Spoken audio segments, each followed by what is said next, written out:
Hello everyone, এটা হচ্ছে 13 তারিখের ব্লগ, মানে 13ই জুলাই। তো যাচ্ছি দেখো বৃষ্টির মধ্যে, ঠিক আছে। সন্ধ্যেবেলা যাচ্ছিলাম একটু গড়িয়াহাটে বান্ধবীর সাথে, ওটা দেখলে বালিগঞ্জ স্টেশন দেখালাম। তো এখানে বালিগঞ্জ স্টেশন ওই সাইডটা পড়ছে বাঁ দিকটা, এখান থেকে আমরা যাচ্ছি গড়িয়াহাটের ডান দিকে। এখান থেকে যেতে যেতে তোমাদেরকে কিছুই না, জাস্ট নর্মাল ঘোরাঘুরি করলাম, মোমো খেলাম, আইসক্রিম খেলাম, আর বৃষ্টির মধ্যে বাড়ি চলে এলাম। আর কিছুই করিনি। এই যে আমি সামনে এগিয়ে এগিয়ে যাচ্ছি। অ্যাকচুয়ালি ওর বার্থডে ছিল, ও হচ্ছে ট্রিট দিল হালকা ফুলকা, তো দুজনে মিলে খেলাম। খেয়ে দিয়ে একটু ঘুরলাম, একটু গল্প করলাম। বাস ওই যে সামনে দেখছো রামকৃষ্ণ মিশন, ঠিক আছে, ওটা রামকৃষ্ণ মিশন। আর আমার ওখানেই সামনে কলেজ আছে।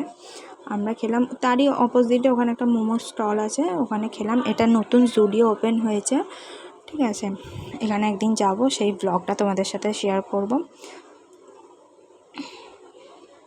এবার আমরা এগিয়ে যাচ্ছি বাড়ির দিকে। ওখানে মোমো খাওয়া হয়ে গেছিলো। এবার আমরা আইসক্রিম খেলাম দুজনে, চকলেট কোন, যেটা খেতে খেতে ওর বাড়িতে গেলাম। ওর জন্মদিন ছিল যেহেতু, সিমুই করেছিল ঠাকুমা। খেলাম, খেয়ে বাড়িতে এসে মিনি ব্লগটা আমি এখানেই স্টপ করছি।